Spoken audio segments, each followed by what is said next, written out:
Hello friends, आज आपके साथ मैं शेयर करने वाला हूँ security printing and mining corporation limited में आई हुई वैकेंसी के बारे में। यहाँ वैकेंसी जो है बहुत सारी पोस्ट के लिए आई है, तो सारी डिटेल्स यहाँ पे देखेंगे क्या क्या अप्लाई आप कर सकते हैं।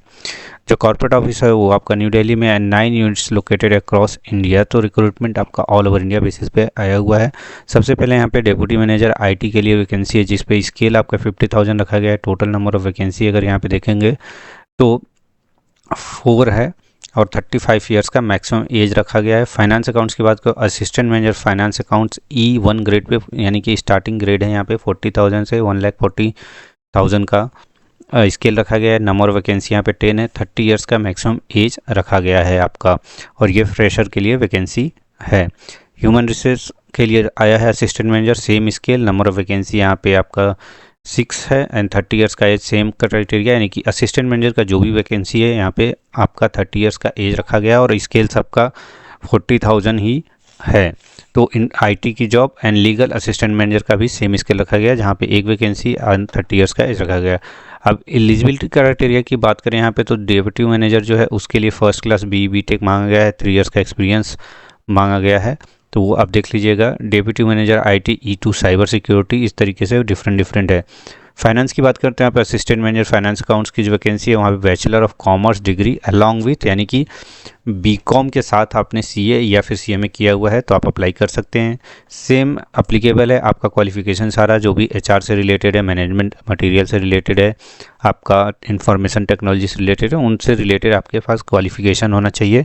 लीगल के लिए यहाँ पे first class degree in law मांगा गया है एंड डिजरेबल है law degree from a national law school और लॉ फैकल्टी ऑफ यूनिवर्सिटी। तो आपको प्रेफरेंस यहाँ पे मिल जाएगा subject to qualifying the written examination, या जो भी क्राइटेरिया रखा गया है।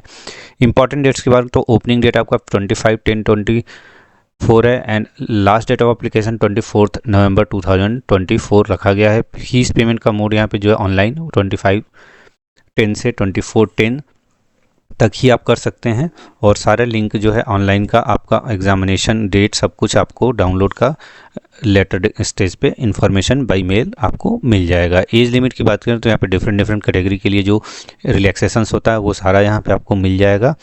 एग्जामिनेशन फीस की बात करें यहाँ पे तो 600 नॉन रिफंडेबल रखा गया है, और आपका यहाँ पे 200 कैंडिडेट जो SC ST PWD कैंडिडेट के हैं उन सभी के लिए रखा गया है। सिलेक्शन प्रोसीजर यहाँ पे 75% वेटेज आपका ऑनलाइन टेस्ट को रखा गया है एंड 25% वेटेज आपका इंटरव्यू का रखा गया है। आपका जो सिलेक्शन प्रोसीजर में क्या क्या क्वालिफिकेशन ऑब्जेक्टिव टाइप क्वेश्चंस में पैटर्न एग्जाम का होगा वो सारा मेंशन किया गया। नॉलेज बेस्ड आपका 60 क्वेश्चन होंगे जो आपका 1.5 मार्क्स के होंगे, 90 मार्क्स का मैक्सिमम। उसके बाद ये जनरल अवेयरनेस की, ये सारी ही पैटर्न जो है सभी पोस्ट के लिए सेम रखा गया है। उसके बाद यहाँ पे जो भी कैंडिडेट शॉर्टलिस्ट किए जाएंगे रिटन एग्जामिनेशन में, उनका यहाँ पे इंटरव्यू होगा और नेगेटिव मार्किंग भी है 1/4 का, तो उसका भी आप ध्यान रखिएगा एग्जामिनेशन के टाइम। ऑनलाइन एग्जामिनेशन सेंटर की बात करते हैं, यहाँ पे वेरियस सेंटर आपको ऑफलाइन फॉर्म फिलअप करते समय चूज़ करने का ऑप्शन मिलेगा, जिसे आपका नियरेस्ट होगा उसे आप चूज़ कर लीजिए। एप्लीकेशन की पूरी डिटेल यहाँ कैसे अप्लाई करना है, क्या क्या डिटेल्स लगेगा, ये सारी चीज़ें यहाँ पे बता दी गई हैं। तो प्लीज़ एक बार रीड करिए केयरफुली, नोटिफिकेशन क्राइटेरिया को मीट करते हैं तो ज़रूर से ज़रूर अप्लाई करें।